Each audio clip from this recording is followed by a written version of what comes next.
ఎంత సుడునా సరే పగిలిపోద్ది. పన్నీర్ అండి, మొన్న తీసాను కదా, మళ్ళీ తీసాను కొంచెం. ఇలా కొట్టబోయా బామ్మకి కూర అయితే వండుతాను ముక్కల కింద కోసి. కొద్దిగా దగ్గొట్టు మాయ, తర్వాత నేను దగ్గొడతానులే.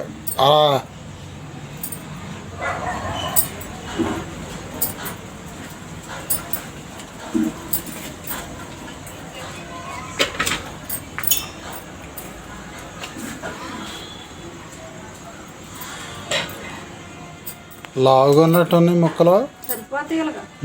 సరే అయితే మరి చిన్నయ్య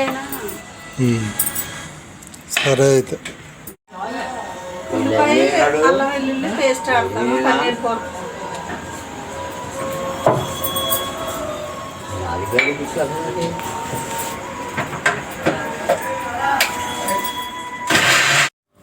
హాయ్ అండి, నేనైతే ఈ పూట పన్నీర్ కూర వండుతున్నానండి.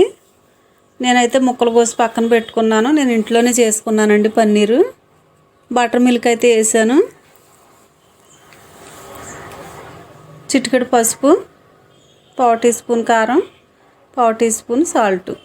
మనకి ఇక్కడ ముక్కలు ఎన్ని ఉంటే వాటికి సరిపడగా అయితే వేసుకోవాలి. మరి నేనైతే ఈ ముక్కలకు సరిపడినంత వేసుకున్నాను. ఏపి పక్కకైతే తీస్తానండి. చూడండి, ఈ విధంగా అయితే వేపాను.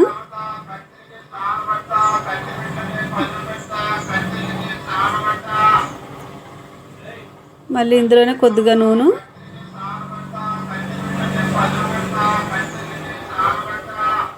రెండు బిర్యానీ ఆకులు అయితే వేసాను, 4-5 పచ్చిమిరపకాయలు అండి అలా సన్నగా చీర్చాను, 2 లవంగాలు, 10-12 మిరియాలు,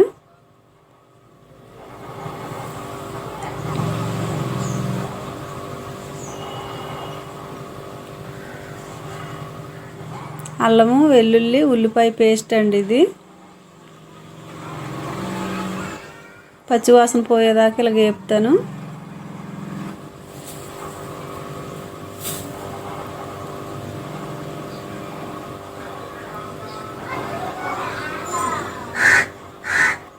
రుచికి తగ్గట్టుగా ఉప్పు, కొద్దిగా 1/4 టీ స్పూన్ పసుపు,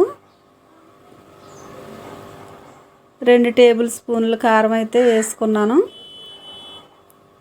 ధనియాల పొడి, మిరియాల పొడి, గరం మసాలా వేసేసాను. ఇప్పుడైతే కలిపి ముక్కలైతే అందులో వేసుకుంటాను. ఉప్పు కారం వేసిన వెంటనే నీళ్ళు వేయకుండా ఇలా మూత పెట్టి ఒక 5 నిమిషాలైనా ఉంచాలండి. ఇప్పుడు కూర భలే ఉంటుంది టేస్ట్గా. ఏ కూర అయినా బాగుంటుంది. మనం ఉప్పు కారం వేసినామంటే నీళ్ళు వేస్తే రుచి అనేది రాదు. నేను ఈ ముక్కలు కూడా ఇందులో వేసానండి. ఇప్పుడు పోసుకుంటున్నాను నీళ్ళు.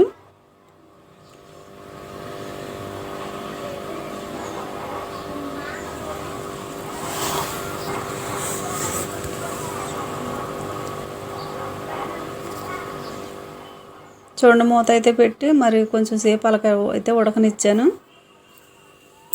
కూరల్లో ఎక్కువ నూనె కాకుండా అలాగ సరిపడినంత అయితే పోసుకోవాలండి. ఎక్కువ నూనె ఇప్పుడు వాడకూడదు కదా. మరి 2 రెమ్మలు కరివేపాకు అయితే వేసాను. ఏ కూరలో నూనె ఎక్కువ ఉంటే ఆ కూరలో వేసుకోవాలండి. అన్ని కూరల్లో నూనె అనేది ఎక్కువ అనేది అసలు వాడొద్దు. కొద్దిగా కొత్తిమీర అయితే వేసుకున్నాను.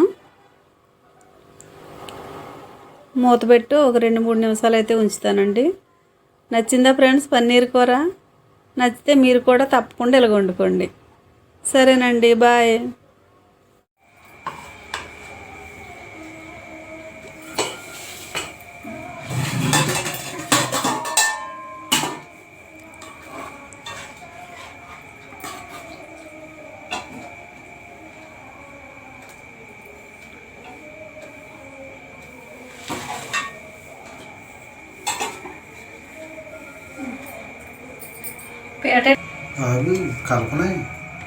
కాలుతుందా?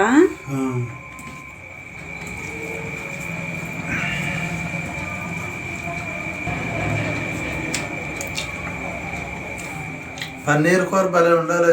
బాగుందా? థ్యాంక్స్. నువ్వు ఏదో అంతే నీ చేతి మీద మొదలెట్టాడు పొగడతలా.